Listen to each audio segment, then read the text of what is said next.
சிவனை வழிபடுவதற்கு பல முக்கியமான விரதங்கள் இருக்கு. அதில் மிக முக்கியமானது மலர்களால் வழிபடும் முறை. ஒவ்வொரு தெய்வத்திற்கும் விருப்பமான பூக்கள் உண்டு.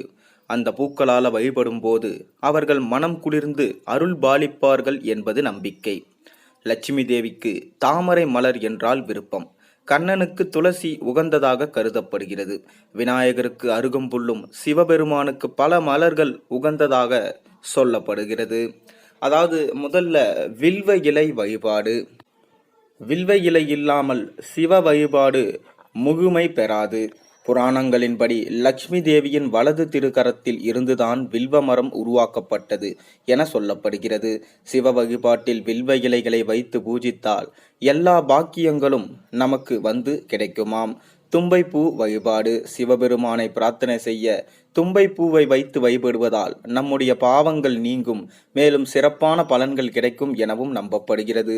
எருக்கம்பூ வழிபாடு.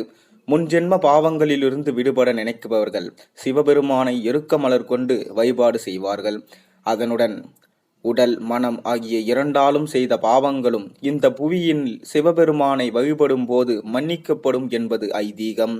தாமரை பூ வழிபாடு. சிவனின் அருளால் செல்வத்தை பெற நினைப்பவர்கள் தாமரை பூ வைத்து வழிபாடு செய்யலாம். வெள்ளை, இளம் சிவப்பு, நீலம் போன்ற தாமரை மலர்கள் இருந்தாலும் சிவனை வழிபட நீல தாமரை மட்டும்தான் ஏற்றது. அரளிப்பூ வழிபாடு. நினைத்த காரியம் நிறைவேற சிவபெருமானுக்கு அரளிப்பூவை வைத்து வழிபடலாம். குழந்தை பாக்கியம் இல்லாதவர்கள் இந்த பூவால் வழிபாடு செய்யலாம். வெள்ளை அரளி அந்த மலரை வைத்து சிவனை வழிபட்டால் மனதுக்கு விருப்பமான மனைவி அமைவார்கள் என்பது நம்பிக்கை. ஊமத்தம்பூ வழிபாடு. மகா சிவராத்திரி தினத்தில் சிவலிங்கத்திற்கு ஊமத்தம் மலர்களை கொண்டு அர்ச்சனை செய்தால் விஷ ஜந்துக்களின் ஆபத்து விலகும், கண் தொடர்பான நோய்கள் மறையும். சிவ அருள் பெற இந்த மலர்களால் வழிபடலாம். ரோஜா. சிவபெருமானை மனமுருகி நினைத்து ரோஜா மலர்களை கொண்டு வழிபட்டால் நாம் நினைத்தது நடக்கும். 10 ஆண்டுகள் செய்த யாகத்திற்கு சமம் என புராணம் தெரிவிக்கிறது. வெறும் 8 ரோஜா மலர்கள் சிவபெருமானை வழிபடும் நபர்கள் கூட கைலாச பதவியை பெறுவார்கள் என கூறப்படுகிறது. சிவ வழிபாட்டுக்கு மகா சிவராத்திரி அன்று தனி பலன்கள் உண்டு, மகத்துவமும் கிடைக்கும். ஒவ்வொரு மாதத்திலும் சிவனுக்கு பிடித்த மலர்கள் சூடி வழிபாடு செய்வது நல்ல மாற்றங்களை கிடைக்க செய்யும் என ஜோதிடர்கள் கூறுகிறார்கள். எந்த மாதம் எந்த மலர்? சித்திரை மாதத்தில் சிவ வழிபாடு செய்பவர்கள் பலாசம் என்ற ஒரு வகை மலரால் வழிபடலாம். இதனால் குடும்பத்தில் ஒற்றுமை கிடைக்கும், மனதிற்கு நிம்மதி பெறலாம்.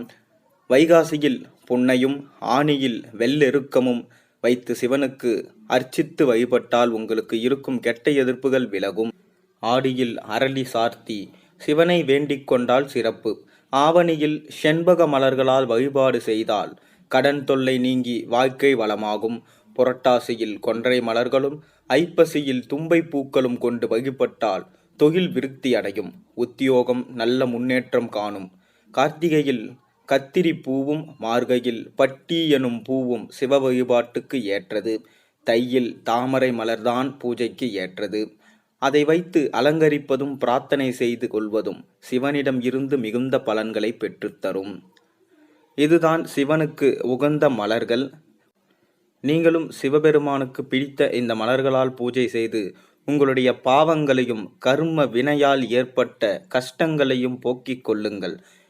நாளை ஒரு நல்ல ஆன்மீக பதிவோடு உங்களை சந்திக்கின்றேன். அதுவரை உங்களிடமிருந்து விடைபெறுகின்றேன்.